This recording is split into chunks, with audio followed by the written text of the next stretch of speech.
జాతీయ రహదారి భద్రతా వారోత్సవాలను రాష్ట్ర ప్రభుత్వం జనవరి 1 నుంచి 31 వరకు నిర్వహిస్తున్న సందర్భంగా నిజామాబాద్ జిల్లా బోధన్పట్నంలోని లయోలా పాఠశాలలో గురువారం విద్యార్థులకు లయోలా పాఠశాల కరెస్పాండెంట్ సురేష్ ఆధ్వర్యంలో రోడ్డు భద్రతపై అవగాహన కార్యక్రమం నిర్వహించారు.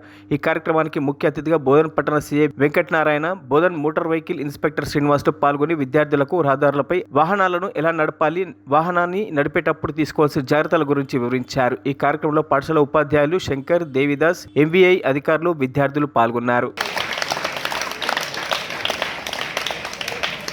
వెంకటనారాయణ గారు, మన ఎంబీఏ సార్, శ్రీనివాస్ సార్ గారికి నమస్కారాలు. ఈరోజు మన స్కూల్లో జాతీయ రహదారి భద్రతా వారోత్సవం జరుపుకుంటున్నారు. దానికి మెయిన్గా ఎందుకంటే యాక్చువల్గా మనం ఏ ఏజ్లో వెహికల్స్ నడపాలి అది చెప్తారు. రోడ్డు మీద వెళ్ళేటప్పుడు కానీ ఎలా వెళ్ళాలి, కొన్ని రూల్స్ ఉంటాయి.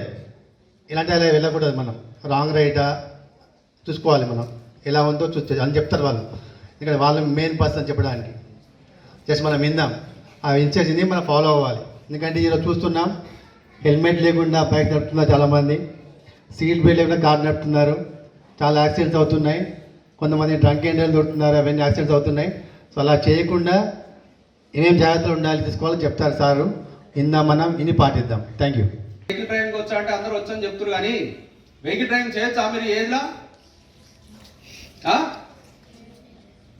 చేయొచ్చా? ఏజ్ ఎంత ఉంటే చేయాలి?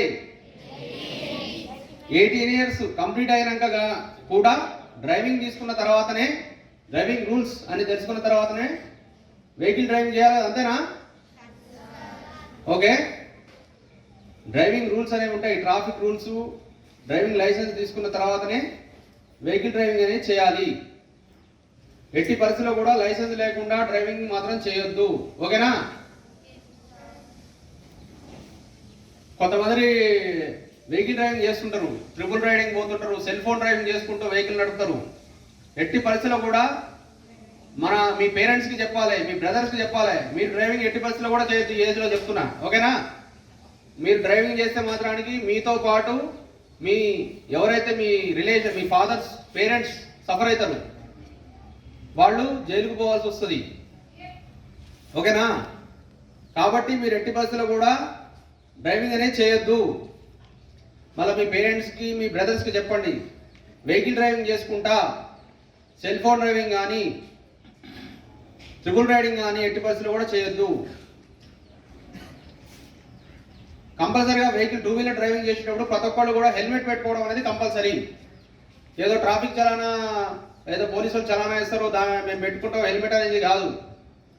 మన సేఫ్టీ, మనం ఇంట్లో నుంచి బయలుదేరి మన యొక్క పని పూర్తి చేసుకొని మళ్ళీ మనం ఇంటికి వచ్చేంత వరకు కూడా హెల్మెట్ పెట్టుకోవడం అనేది కంపల్సరీ.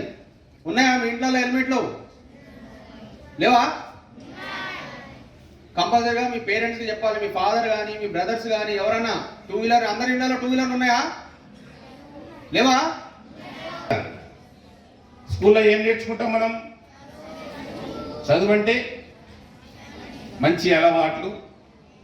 అంటే చదువు అంటే ఉద్యోగమేనా? కాదు కదా. మనం ఈ సంఘంలో బతకడం, ఈ జీవితంలో ఎలా అవుట్ గెట్ ఆన్, అంతే కదా. మనము మంచి చదువు చదివి మళ్ళీ వింత పశువు లెక్క మనము ప్రవర్తిస్తే ఏంది? తప్పు కదా. చదువు గురించి ఒక పద్యం ఉంది, తెలుసా మీకు? పద్యాలు వస్తాయి, వస్తాయా? తెలుగు ఉందా మీకు? తెలివి కాదు, తెలుగు ఉందా అంటున్న సబ్జెక్ట్. తెలివి మీ అందరికి ఉంది, కానీ తెలుగు సబ్జెక్ట్ ఉంది కదా. వస్తా, చదువు గురించి ఒక పద్యం ఉంది, ఎవరికైనా వస్తుందా? పేరు దొంగలు ఎత్తుకుపోరు, వస్తుందా? మరిన్ని అప్డేట్స్ కోసం మా ఛానల్ని సబ్స్క్రైబ్ చేయండి.